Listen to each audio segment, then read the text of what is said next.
Good day. We're going to be doing a series of videos about trees here in Tennessee.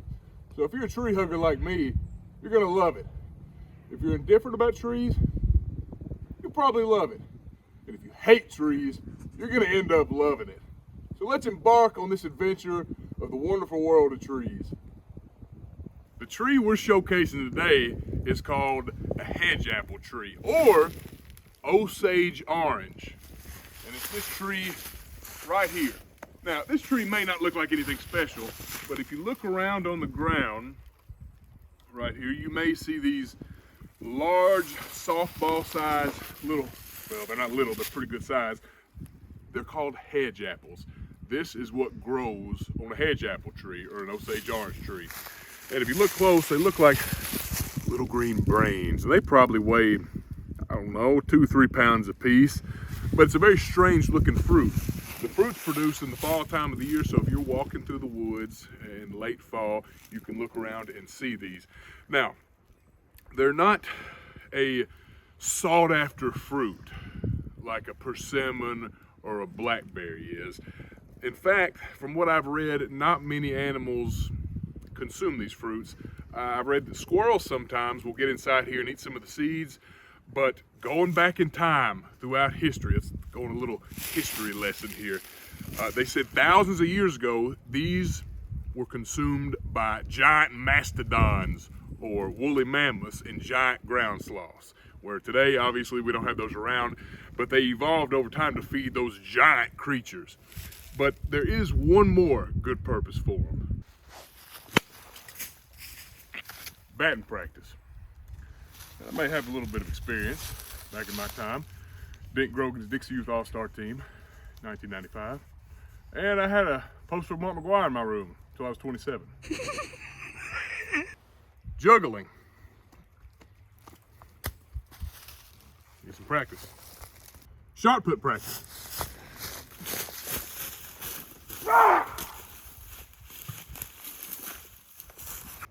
So let's fast forward in time a little bit.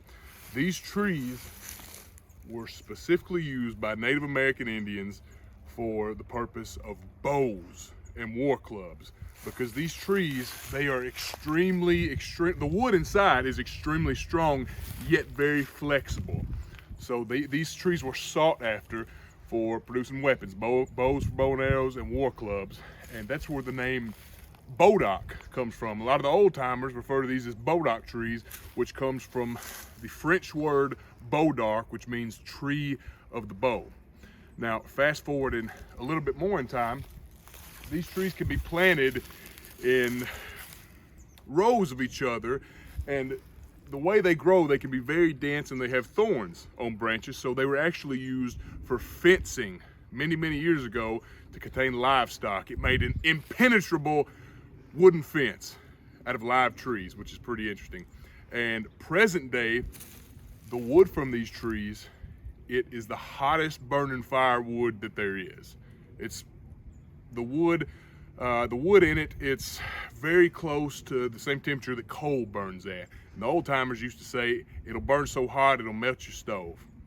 So these are some interesting facts about these trees. Osage orange trees also make wonderful fence posts. This is one I put in the ground probably 5 years ago, and it's still as solid as the day it was I put it in the ground. And they make wonderful fence posts because they are decay resistant, kind of like cedar trees. The cedar trees, you can use them as fence posts, but you can also use hedge apple, Bodock, Osage orange trees. I've heard they'll last over 100 years in the ground. I can attest to that, and speaking about this one, in 100 years I probably won't be around to witness if it's true or not. But anyway, they make wonderful fence posts. So if you come across one that is straight, you can put one in the ground and use to pull your wire off of. Everybody, thank you for watching this video. We hope y'all have a great week.